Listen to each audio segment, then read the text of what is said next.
Ranley, where are you? How have you been? Do you still remember me? Don't worry. I'll find you soon. I'll never give up looking for you. Just hang on. A statement of deep longing and desperation from a man who cannot forget the promise he made to a young girl. The reason he's done everything, all for her. It's why he's in the position he's in today, the leader of a powerful syndicate. He can't help but remember the past, how he met her, the person who meant so much to him. This St. Catherine's home for children stood on the outskirts of the city, a weathered building of faded brick, creaking floorboards, and overcrowded children playing. Within its walls, 10-year-old Xero Holts and Ranley Gibbs had found in each other what the orphanage could never provide, a family. During their stay at the orphanage, they suffered maltreatment from the organizer and were bullied by their seniors.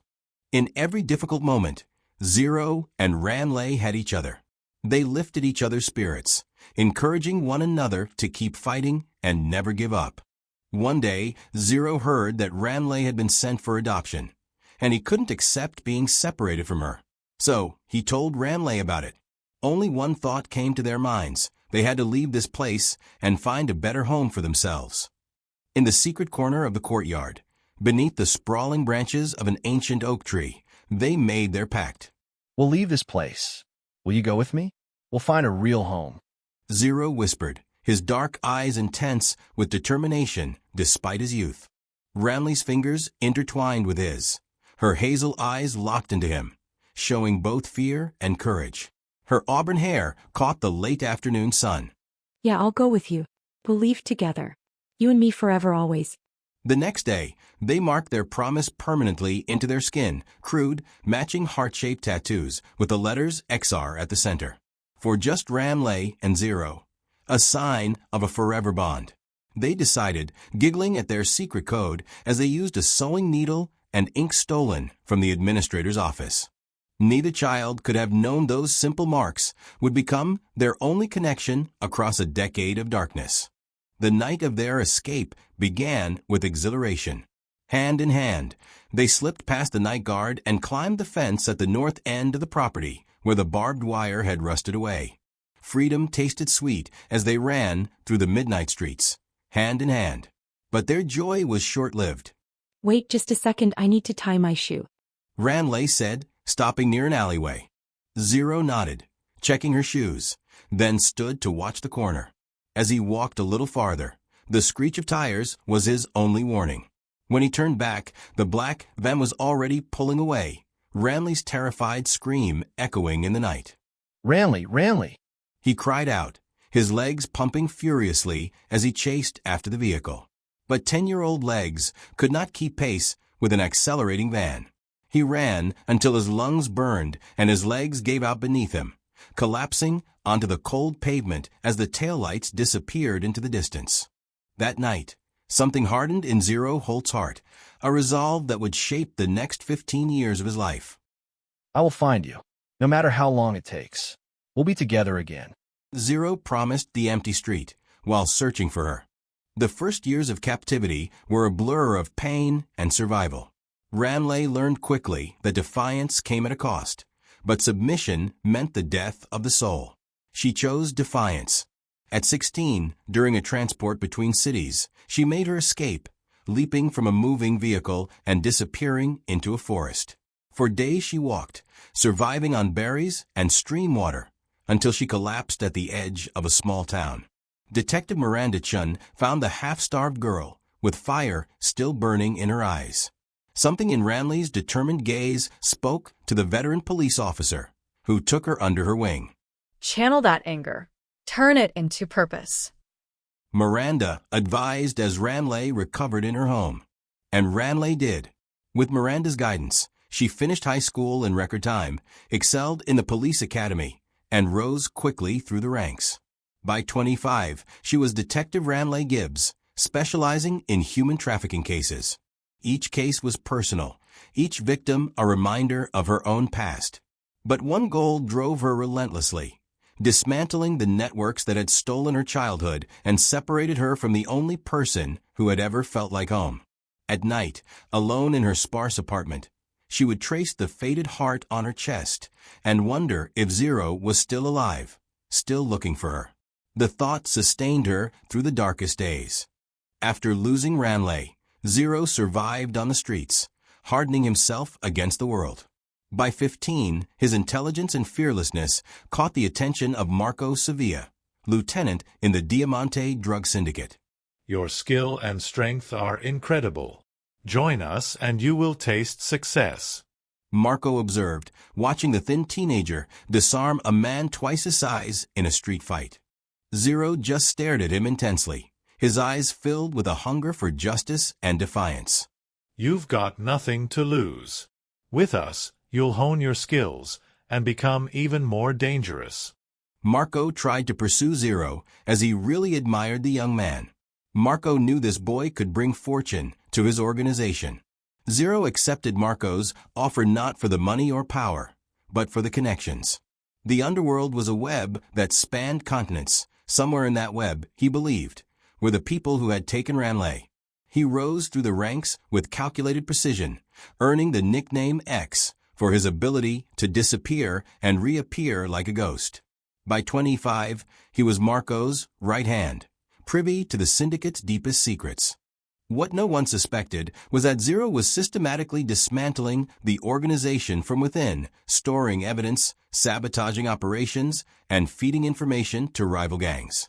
His ultimate goal was to reach the top, where the Diamante syndicate intersected with human trafficking networks. Every night, alone in his luxurious but empty penthouse, he would trace the faded heart on his chest and whisper, I'm still looking, Ranley. I'm getting closer. Please wait for me. The raid on the Diamante warehouse should have been routine. Intelligence had indicated a shipment of narcotics, but nothing high-profile enough to warrant the presence of Detective Gibbs. Yet something about the operation had triggered her instincts. I need to be there. Something doesn't add up. Across the city, Xero received word of the impending raid through his network of informants. Normally, he would ensure the warehouse was emptied before police arrived, another calculated loss for the syndicate. But this particular location contained evidence linking the Diamante operation to a trafficking ring based in Eastern Europe. I'll handle this myself, he told Marco, his voice betraying nothing of his true intentions. As midnight approached, Ranley positioned herself with the tactical team, her heartbeat steady despite the tension. This was familiar territory, the moments before chaos, when everything hung in perfect balance. Inside the warehouse, Xero moved silently among the crates, placing a flash drive in his pocket after downloading files from the office computer. He had just enough time to escape before the police arrived, but something made him hesitate, a feeling he couldn't explain, like a phantom limb suddenly tingling after years of numbness.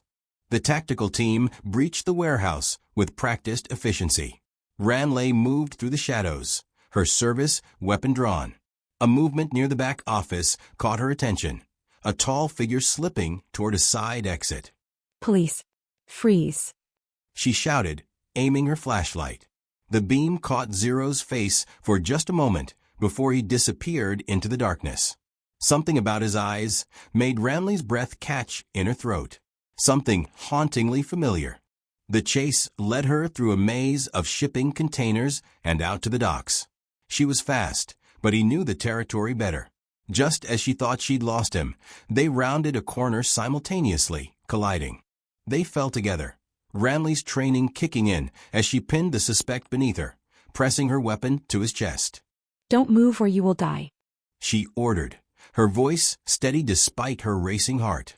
Xero looked up at her, his expression changing from resistance to confusion. Do I know you? He asked, his voice triggering something deep in Ranley's memory. Before she could process the strange feeling, backup arrived. The moment was lost as Xero was handcuffed and taken away. At the precinct, Ranley stood behind the glass wall, studying the suspect inside the investigation room. He had provided a false identity, but his fingerprints weren't in the system. A ghost. He's not talking, her partner said, exiting the interrogation room. Want to take a crack at him? Ranley nodded, unable to shake the feeling that there was something important about this man, something she was missing. The interrogation room was stark and cold. Xero sat with practiced calm, his eyes fixed on the door as it opened. When Ranley entered, that same strange sensation returned, recognition without context, like a word on the tip of his tongue. You're in serious trouble. The Diamante Syndicate has a lot of enemies. Without protection, your life expectancy can be measured in hours, Says Ranley as she slowly sits across from him.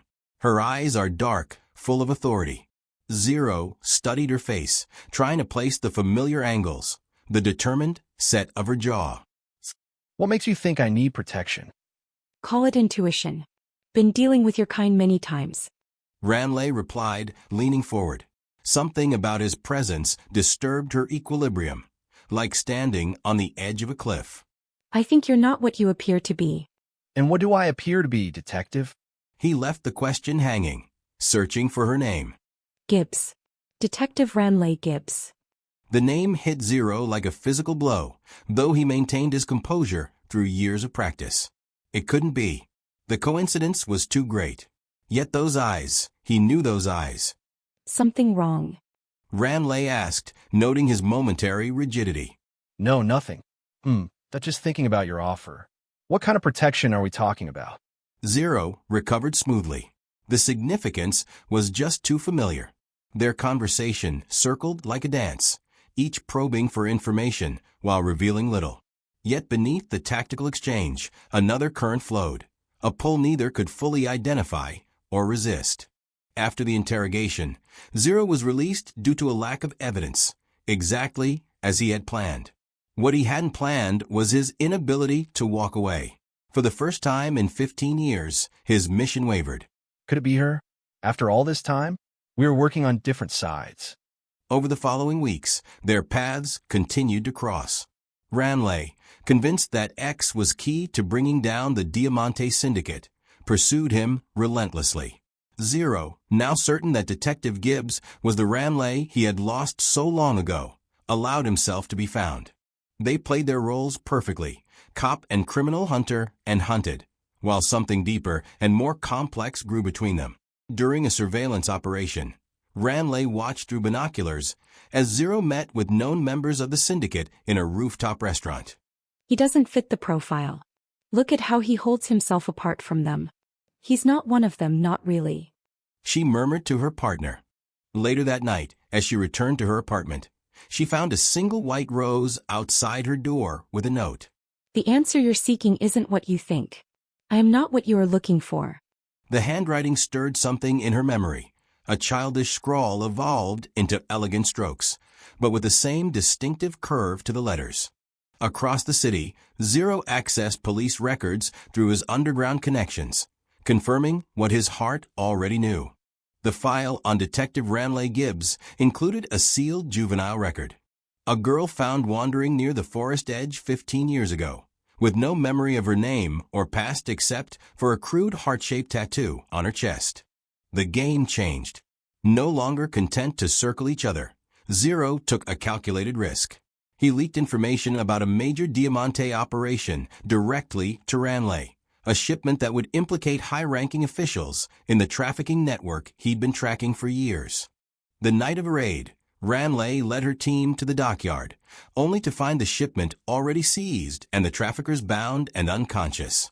On a nearby crate sat Xero waiting. You're interfering with police business.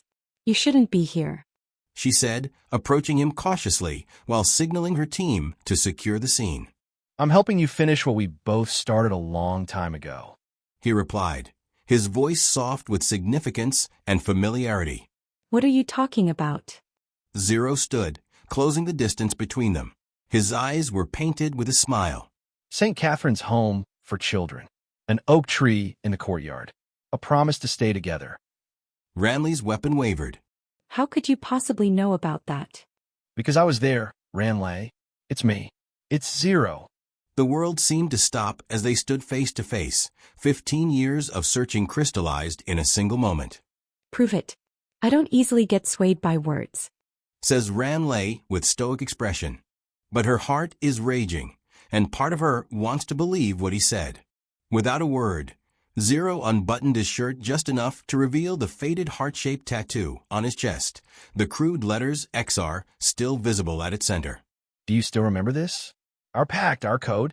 Ranley's hand moved unconsciously to her chest, where beneath her tactical vest lay the matching mark. She breathed, her professional facade cracking, unable to believe what she just heard and witnessed. It can't be. Xero died. I looked for him when I was strong enough. The orphanage said he disappeared the same night I was taken. She breathed unevenly, trembling, her professional facade cracking. I never stopped looking for you. Everything I've done, infiltrating the syndicate, working my way up, it was all to find you, to find the people who took you from me.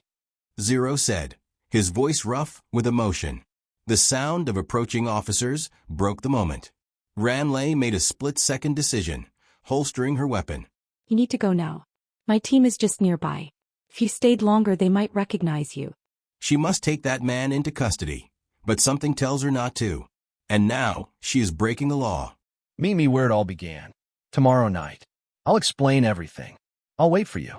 Before she could respond, he disappeared into the shadows, leaving Ranley to explain the already apprehended suspects to her bewildered team. That night, sleep eluded her as memories, long suppressed, began to surface. Fragments of a childhood shared with a boy whose smile felt like home. Could it really be him? And if it was, how could she reconcile the boy she loved with the man who had become part of the world she'd sworn to fight? The ruins of St. Catherine's home for children stood abandoned on the edge of the city, condemned years ago after a fire.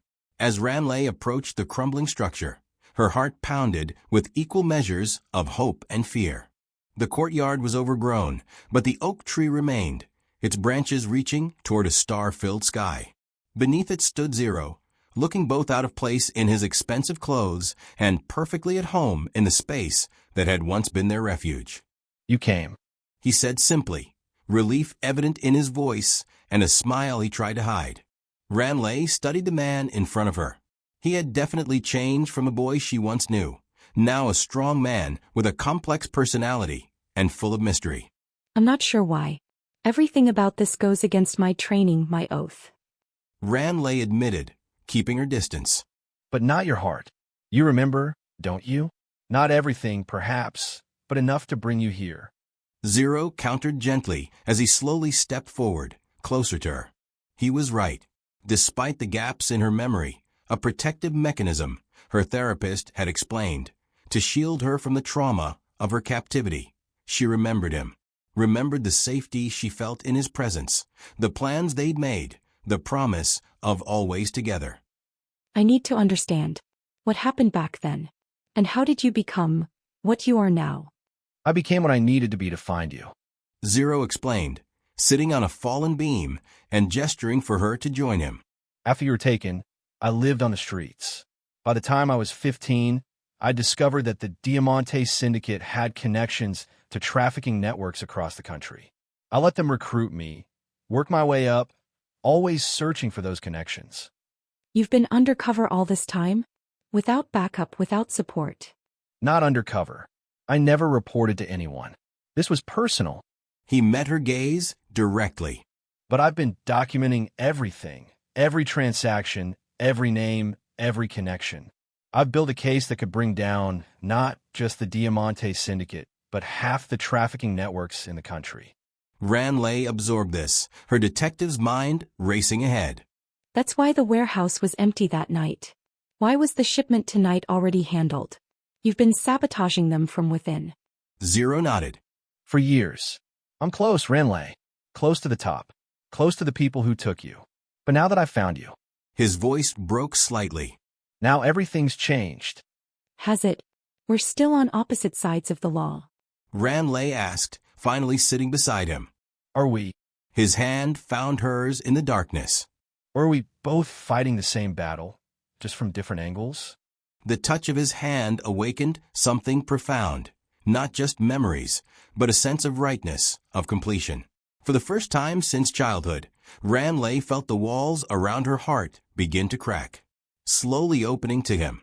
She found her home again in his arms.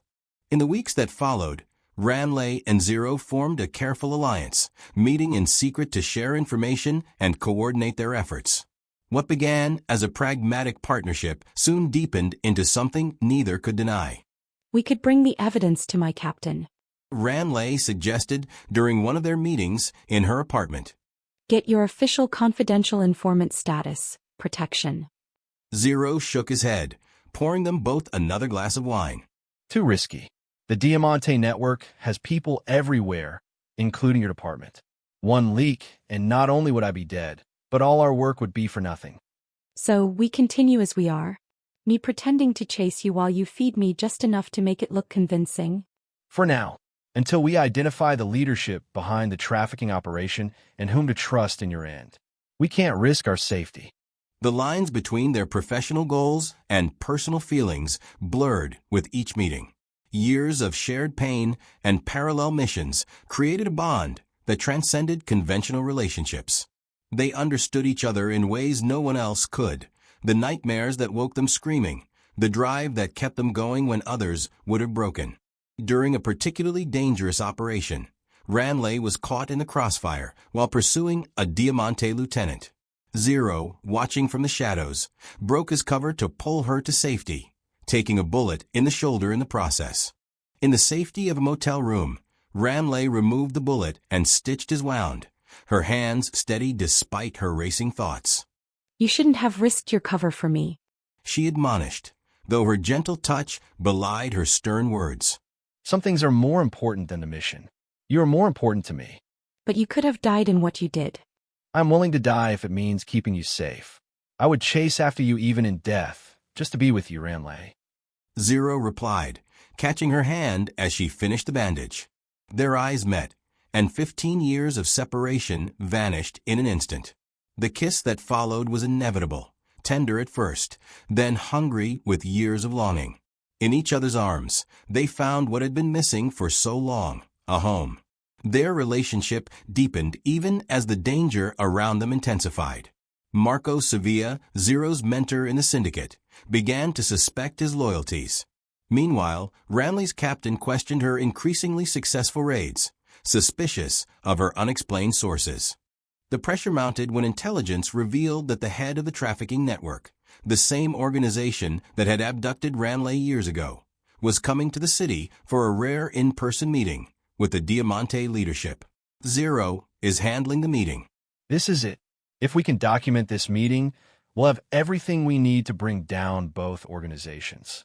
Xero told Ranley during a stolen moment in her apartment. And then what? Ranley asked the question hanging between them. Xero's hand caressed her cheek. Then we can stop running, stop fighting, and start living. The tenderness in his eyes made her breath catch. Together? Always together. He promised, echoing their childhood oath. But fate had one final test for them. The night before the meeting, Marco confronted Xero with evidence of his betrayal, surveillance photos of him meeting with Ranley. I took you in, treated you like a son. And this is how you repay me? Conniving with a cop? Marco said, his voice cold with fury. Xero maintained his composure even as he calculated escape routes. It's not what you think, Marco. No.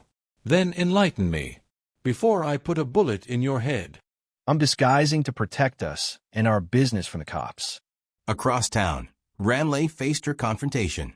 Her captain placed surveillance photos on his desk, images of her and Xero in intimate moments. Tell me this is part of some deep cover operation I don't know about. Tell me you haven't been compromised. Ranley stared at the evidence of her dual life, knowing her next words would determine everything. The night of the meeting arrived with both Ranley and Xero in peril. Ranley had convinced her captain to trust her one last time, revealing just enough about Xero's true mission to secure backup for the raid while protecting his identity. Xero, meanwhile, had narrowly escaped Marco's wrath by promising to deliver Detective Gibbs as a hostage at the meeting, proof of his loyalty. The abandoned factory on the edge of the city glowed with security lights as black SUVs delivered the most powerful figures in the criminal underworld. Inside, Xero moved with forced confidence, every sense alert as he placed hidden recording devices at strategic points. When Ranley was brought in, hands bound behind her back in a convincing show, their eyes met briefly, a flash of shared understanding amid the danger. The meeting began with Marco proudly presenting their insurance policy against police interference. As the trafficking leader stepped forward to inspect the captive detective, Ranley's blood ran cold. Though older, his face was unmistakable, the same man who had leaned out of the black van 15 years ago as it sped away with her inside. This one looks familiar, He mused, tilting Ranley's chin up with a gloved hand. The touch triggered a flood of suppressed memories. The van, the cage, the whip, the endless fear. Ranley struggled to maintain her composure as rage and terror battled within her. Xero saw the change in her posture, the flash of recognition in her eyes. This was the man, the one who had stolen everything from them. His hand moved imperceptibly toward his concealed weapon. She should. She's been chasing our operations for months. Marco laughed, unaware of the tension building in the room. The trafficking leader continued to study Ranley's face. No, it's something else. Wait, check her chest. The command sent ice through Xero's veins. He moved forward. Allow me. He said smoothly, positioning himself between Ranley and the others. With a practiced motion, he tore open the top buttons of her shirt, revealing the heart-shaped tattoo. Gasps and mutters filled the room. Well, the little girl from the alley. What were the odds? And you became a cop. Ranley's eyes blazed with hatred. And you're still a monster. You know each other? Marco asked, confusion turning to suspicion as he looked between them. The trafficking leader smiled. She was one of my first acquisitions when I began building the network. Spirited little thing. Too much trouble, though. She escaped during transport, which made me lose lots of money. And you. He turned to Xero. Something about you bothers me, too. Take off your shirt. The room went silent. Xero's mind raced through scenarios, calculating odds, weighing options. With deliberate slowness, he unbuttoned his shirt, revealing the matching heart-shaped tattoo. The trafficking leader's face was drained of color. Impossible. The boy from the alley. His name is Xero Holts. And I'm Ranley Gibbs. Does it ring a bell? Ranley said, her voice strong despite her bound hands. You took us from each other 15 years ago. And now we're going to take everything from you. As if on cue, the building was surrounded by police sirens and flashing lights. In the momentary confusion, Xero cut Ranley's bonds and pressed a gun into her hands. Police! Everybody down! Tactical teams burst through doors and windows. In the chaos that followed, the trafficking leader attempted to flee. Ranley and Xero pursued him through the factory, their movements in perfect synchronization despite years apart. They cornered him on the factory roof, the night sky open above them, the sounds of the raid continuing below. It's over. This is your end. Ranley said, her weapon trained on the man who had destroyed their childhood. You don't understand what you're doing. I have connections you can't imagine. I'll be out in days, says the trafficker, and started laughing. Clearly, he had been doing this for ages. No, you won't. Everything was recorded. Every name, every connection, every crime. There's nowhere left for you to hide. As the man lunged desperately toward them, Ranley and Xero moved as one, subduing him with the precision of those who had been fighting all their lives. As they handcuffed him, their hands brushed, the connection between them stronger than ever. 2 months later, the trials were still ongoing. The evidence Xero had gathered over the years, combined with Ranley's police work, had exposed corruption reaching into the highest levels of business and government. The trafficking network was dismantled, its victims freed, and offered recovery support. Then finally, their hard work paid off. Those criminals involved were brought to prison and sentenced for life. Xero, granted immunity in exchange for his testimony, stood with Ranley on the balcony of his penthouse. He hugged her from behind as they took in the breathtaking view before them. Their emotions were immeasurable. Finally, they felt free. No more running. Do you ever think about how unlikely it all was? Ranley asked, leaning into his embrace. That we would find each other again after everything? Xero's arms tightened around her. I never stopped believing we would, even when I didn't know if you were alive. Something in me knew we weren't finished and that I would find you again and fulfill my promise. How strange, because I feel the same. Even though they say you're dead, somehow in my heart you're still there, somewhere, waiting for me. I would chase after you, Ranley. Wherever you are, that's how you mean to me. Ranley smiled and turned in his arms, her fingers tracing the tattoo visible beneath his open shirt. Just Ranley and Xero. She murmured with a smile. Always together, forever. Xero promised, as he scooped her up to carry her into their room. Their eyes never broke contact. He laid her gently on the bed and leaned down to kiss her. Through that kiss, they expressed all their feelings. For the first time, they could enjoy the moment without fear, just pure happiness and contentment. In a city below them, other children faced their own battles against darkness. But because of what Ranley and Xero had accomplished together, many would be spared the pain they had endured. Their shared wounds had become a strength that changed the world around them. And in each other, they had finally found their way home.